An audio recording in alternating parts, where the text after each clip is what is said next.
Sveiki, šiandien vasario 27 diena. Apžvelgsim kai kurias naujienas iš fronto. Aišku, pirmiausia, dėkui, kas stebit kanalą, kas palaiko, spaudžiat like. Jeigu paremėt, dar labiau dėkingiau, kaip sakant, bet tai nėra svarbiausias etapas. Iš tikrųjų, jūsų rėmimo pagalbą padarėm, praktiškai pirmą etapą padarėm. Pasiekėm su dronai savo, tai yra prototipai parodyti, pratestuoti. Ir dabar vedama dėrybas dėl jų gamybos. Tai va, pirmas etapas padarytas. Aišku, palaikymas jūsų yra reikalingas kanalui, nes vis dėlto keičiu šiek tiek formatą. Pirmos laidos biški skirsis, apie tai turbūt kalbėsim kovo mėnesį jau. Pirmus išfilmavimus turėsim kitokius pokalbius su kariais iš fronto. Ta prasme, kol kas formatas aptarinėjimas, žiūrimas ir kaip tai vyks, neaišku. Idėja yra gera. Tai va, trumpai tiek, kas vyksta visam pasaulyje, kai sakau, fuck, visiems matnykam, ten Slavka, kada kontrpuolimas prasidėjo, pažiūrėk pats, apžvalgas pažiūrėk. Keliose vietose jau gauna į dantis ruseliai, Toreckas, Pakrovskas, tai yra pagrindinės kryptis. Galima sakyti, yra kontrpuolimas, aš tau atsakiau į tavo klausimą. Toliau geros žinios iš Amerikos, kai matot, susitarė dėl iškasenų pirmo etapo, tai yra, ko reikėjo, kaip ir sakiau, Trumpui, svarbiausiai garsiai parėkt, gaut savo PR, pigų matomumą ir viskas to baigsis. Dabar pasirašo sutartį be jokių įsipareigojimų, o antros sutartį bus matyti, bet vėlgi, tai yra ekonominis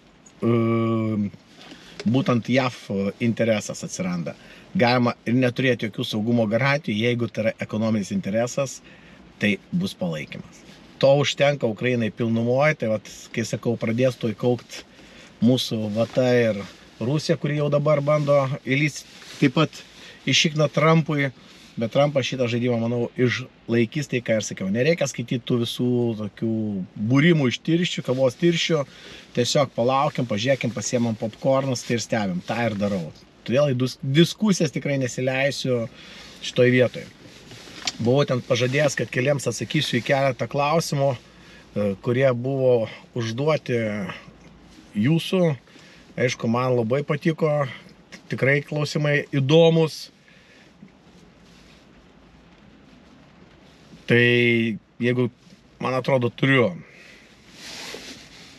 O, be Amerikos padėjimo, Ukrainai kaput bus ir čia be šansų. Ne, kaput bus rusams. Tai pirmas dalykas, kas gresia. Izoliacija, perės į gilę izoliaciją arba priklausomybė nuo Kinijos. Jinai tampa Kinijos vasalu. Tai čia laimėjimas ar ne? Atsakykit patys. O dėl visų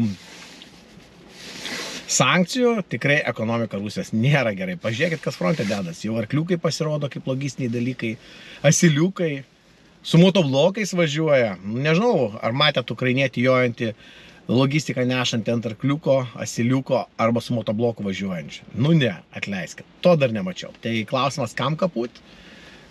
Tai yra retorinis klausimas. Kaput dar toli. Kaip sakyt, Slavka, tau dar teisingai pasakyta, Slavka esi Slavka. Daugiau nieko.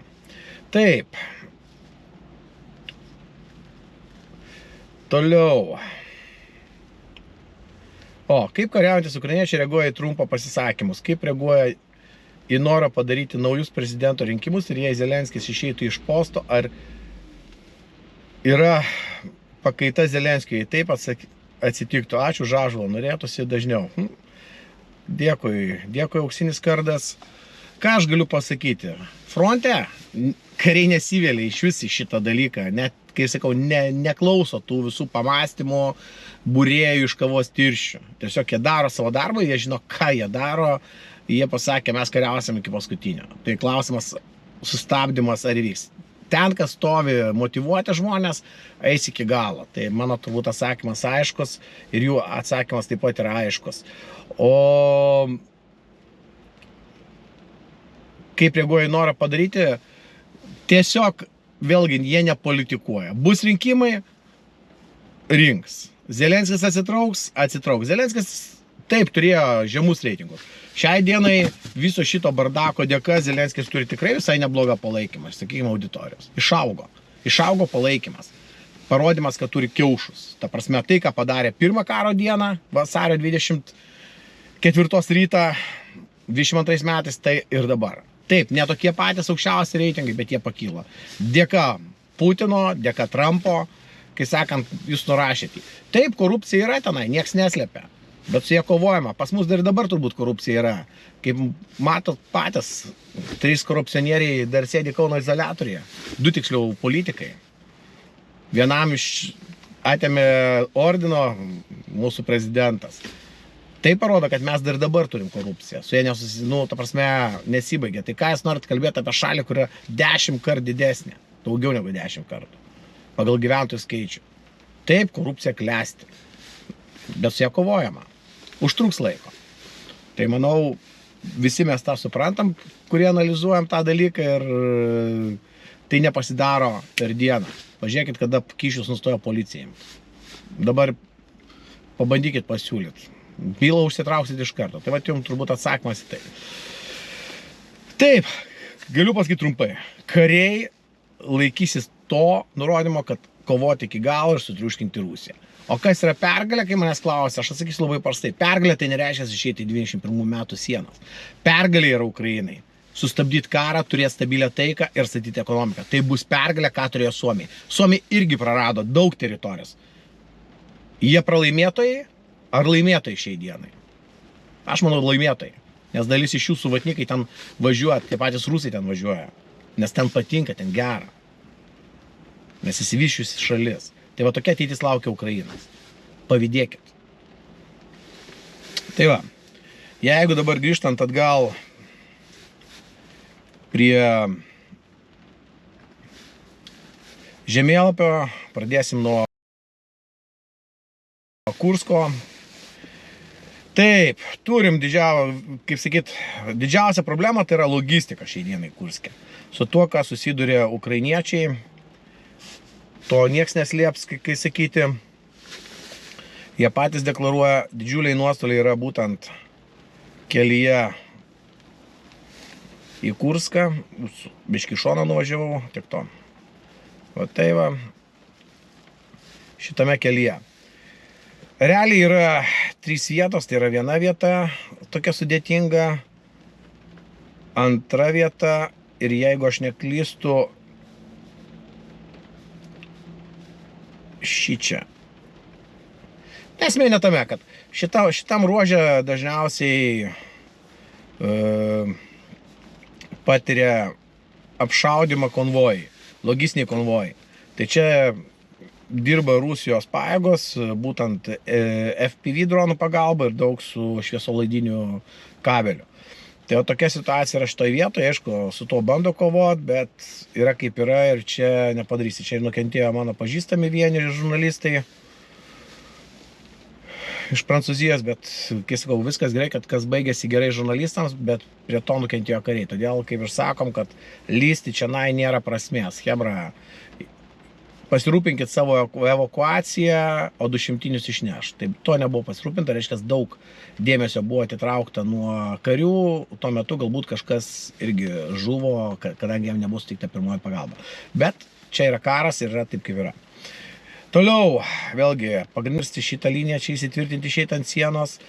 Ir aišku vėl, čia ir Mala Lokne. Praktiškai iki viršaus, iki pogrebki vyksta mūšiai, rašistai bando stumti ukrainiečius atgal link kelio, link Sudžos ir tokiu būdu priversti juos atsitraukti į savo teritoriją. Aišku, toj vietoje labai jie puikiai naikina savo teritoriją, savo gyvenvietės, nes kai negali nieko padaryti, tiesiog apmėto kabais. Tai va čia yra didžiausias problema.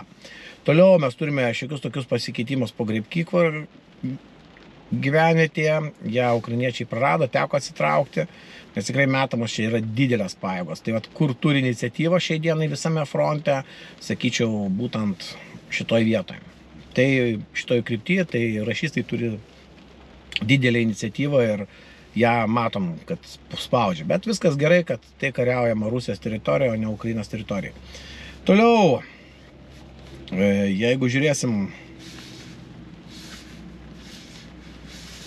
link Charkovo judant krypties, Belgoro kryptyje, nesakysiu, kur buvo užmėtyta dronų valdymo centras, labai puikiai, tiesa, praleidimo punktas buvo sunaikytas, kur buvo sankaupos, ten valdomos raketos pataikė ir sunaikino priešo susikaupimą.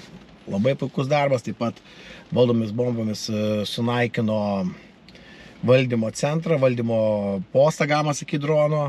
Tai reiškia, žuvo arba bent jau išvesti iš rikiuotės yra pilotai, tai irgi yra pliusas ukrainiečiams. Vovčiansko kryptyje, kai matom, čia yra be pakeitimų, nedaug yra informacijos. Toliau Dvorične, apie tai buvo kalbėta, kad yra plečiamas placdarmas, bet jis yra šiai dienai sustojęs be jokių pakeitimų situacija, kai matot, niekas nepasikeitė. Tas pats ir Senkovėje, lygiai tas pats, niekas nesikeičia, stovima, kaupiama, žiūrėsim, į ką tai įsivystys. Terny kryptyje lygiai tas pats. Aišku, bandoma išeiti į Kolodezį, bet kol kas situacija be pakeitimų. Kaip ir minėjau, aišku, buvo prarastas teritorijos Belohirovkoje, bet čia neįvyko kažkokio didelio prasilaužimo, kuris būtų nuėjęs labai tolyn ir būtų nekontroliuojamas ir nestabdomas. Tai realiai prieš laimėtą taktinę situaciją prieš 2 dienas, jinai tokia ir išlieka. Taip, einam link Časiv Jaro. Časiv Jare kol kas situacija yra be pakeitimų, bet tiksliai vyksta labai intensyvūs mūšiai. Priešas bando išnaudoti seną taktiką, realiai bandyti apeiti kiek įmanoma Časiv Jarą ir taip išrūkyti ukrainiečių gynėjus. Tai pagrindiniai mūšiai vyksta būtent ant šito kelio. Ir čia rašistai tikrai degina savo kolonas. Aišku, vienas pliusas, kad paskutiniam dienom liktai tankai, kai girdėjau, pasišalino atitraukti yra iš fronto linijos. Pažiūrėsim, realiai čia judama, naudojama viskas, kad tik tai prijudėti apsupti Časiv Jarą. Kol kas situacija yra be pakeitimo, gynėjai laikosi, stabiliai, aprūpinimas yra, logistika yra, panikuoti nėra kur. Toliau mes judam link Toretsko. Čia ginasi 12 brigada, tai yra jau tiksliau 12 Azovo korpusas, Nacionalinės gvardijos Azovo korpusas. Jie taip dabar yra nominuotas, kuriam vadovauja Redisas. Į čia prijungtos Nacionalinės gvardijos brigados ir tikrai rodo neblogus rezultatus. Žemėlapį nieko kol kas nėra, bet pagal pirminę informaciją ukrainiečiai sugebėjo iššokti Toretsko centrą su šarvuočiu. Įsitvirtino, neįsitvirtino, niekas nesako dar kol kas, bet vykdo čia yra kažkur ir čia yra užėmė 2 aukštumas, sakykime, arba tuos pylimus supiltus ir atakuoja šitą kryptimį bei bando atakuoti iš Leonido Divkos krypties. Nelipivka, Leonidivka, šitoj kryptyje. Reiškia, per flangus atkirsti priešą ir išstumti iš Toretsko. Mūšiai vyksta tikrai intensyvus. Čia jau yra pažanga, sakykime, tai yra kaip perėjų korpusą, matom jau korpusinio valdymo geras pasekmes, geras tendencijas, kad Azovas moka planuoti operacijas, koordinuoti dalinius, tai jau yra pliusas. Tai aišku, nuopelnas yra turbūt ir Drapatos paskirimo į šitą kryptį, nes jisai vadovauja visai krypčiai. Tai čia papuola ir Toretskas, ir Pakrovskas.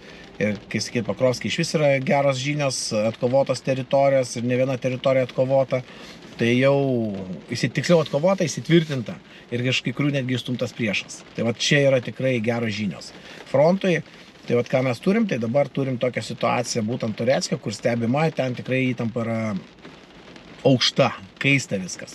Pažiūrėsim, į ką tai išsivystys. Toliau mes turime, kaip ir minėjau, Pakrovsko kryptį. Čia, kur buvo kelias į Konstantinovką, nuo Mirgorodo. Priešas čia buvo jau išėjęs. Šitoje vietoje, kur yra mėlyna zona, priešas buvo kaip ir įsitvirtinęs, bet yra, kaip matom, atlaisvinta teritorija nuo priešo, padarytas kontrpuolimas, pilka zona biški sumažėjo, čia irgi kontrpuolimas buvo įsitvirtinta ukrainiečių ir, kaip matom, priešui neleidžia kirsti kol kas kelio ir jame įsitvirtinti. Tai čia yra geras žinios, kad ukrainiečiai jau turi iniciatyvą ir ją palaiko. Lysivka stabiliai laikosi atkovoto teritoriją. Pišenai, apie tai kalbėjau lygiai tas pats, kas vyksta operacija, ką matėm. Bei Kotlinė, atkovota teritorija, atkovota gyvenvietė, tai yra svarbi aukštuma ukrainiečiams. Čia jie dabar įsitvirtino, kai matot, mėlyna teritorija, jie kontroliuoja šitą situaciją. Tai yra tikrai nebloga situacija ir aišku, čia, kaip ir minėjau, dar vyksta mūšiai iš šitos pusės, bei turbūt bandys judėti nuo Lysivkos. Jeigu viskas gerai pajudės, tai atrodytų šita operacija kažkas tai va taip. Aišku, jeigu tai padarys ukrainiečiai, tai bus tikrai didelė pažanga per šitos 3 metus, kad bus koordinuota didelė operacija, sakyčiau, po Charkovo operacijos, tai būtų viena turbūt geriausiai pavykusių operacijų. Aišku, jų tikslas yra priešui neleisti išeiti ant Pakrovsko kelio ir neleisti įsitvirtinti Pakrovske. Kitas dalykas, kas yra geras, tai kad realiai čia yra logistiniai keliai, kuriuos kontroliuoja taip Selidove. Realiai kontroliuoja visi daliniai nuo šitos pusės. Logistika yra sudaužyta, sakykim taip. Priešui neleidžia naudotis logistiniais keliais iš Selidovės, nes priešas čia įkūręs yra hubą ir bando visą frontą aprūpinti per Selidovę. Tai šitoje vietoje tiek pat nukenčia Selidovė bei logistiniai keliai. Tai čia viskas yra kontroliuojama, dėl to yra taktiniai pasiekimai šiai dienai, nedideli, bet jie yra pasiekimai. Ir priešas yra sustabdytas, neturi iniciatyvos jokios, dabar ukrainiečiai perimdė iniciatyvą. Kaip sakoma, iš geros gynybos visuomet perini puolimą. Tai va dabar žiūrėsime, ką tai išsivystys. Daug kas priklauso nuo ukrainiečių, nuo sąjungų paramos, jeigu gaus pakankamą paramą, gali viskas kitaip išsivystyti. Aišku, jos yra, tik tai reiškia, turi įsitikinti, kad jos bus ir vėliau. Kad nesudegint šitoje vietoje. Jeigu jie tai pajaus, kad tikrai gauna ir bus palaikomi, tai vat, manau, penktadienį daug kas įspręs, jeigu bus parašai sudėti, jie užsitikrins bent jau žodinę paramą iš Amerikos, kad bus aprūpinti ginkluotę. Be Amerikos taip bus sudėtinga kovoti, niekas to neslėpia. Amerika reikalinga kaip sąjungininkas. Žiūrėsim, į ką tai atsimušim ir į ką tai įsivystys. Bet kol kas situacija yra dėkinga tikrai ukrainiečiams ir jie turi dabar iniciatyvą. Aišku, to, ko negaliu pasakyti ant Konstantinopolio krypties, čia rašystai laiko pilnumoje savo iniciatyvą ir jie bando apeiti Konstantinopolį ir apeiti bando iš 2 flangų, tai yra nuo Andrijivkos eiti link čia, galbūt link Oleksijivkos ir kartu eiti čia bei Bahatyrą. Čia būtų toks logiškas variantas, nes kadangi dabar į Rozlivką einama iš čia ir bandoma daryti tokį apsupimą. Kol kas situacija čia yra tikrai labai įtempta. Aišku, turim ir praradimų teritorijas, čia niekas nesakys, kad čia viskas yra super, duper, bet jie yra taktiniai lygiai taip pat. Kažką gavai, kažką praradai, tai va, turim čia šitoj vietoj praradimą ties Novi Kamar. Aišku, jų tikslas yra vėlgi per čia išeiti ant šito kelio ir perkirsti logistiką, sakykime, į Konstantinovką, bet čia yra ką veikti iš tikro. Bei atsimušti į Dniepro regiono sieną, čia kur jinai eina. Tai mes va tokią situaciją dabar turim ir žiūrėsim, į ką tai toliau išsivystys.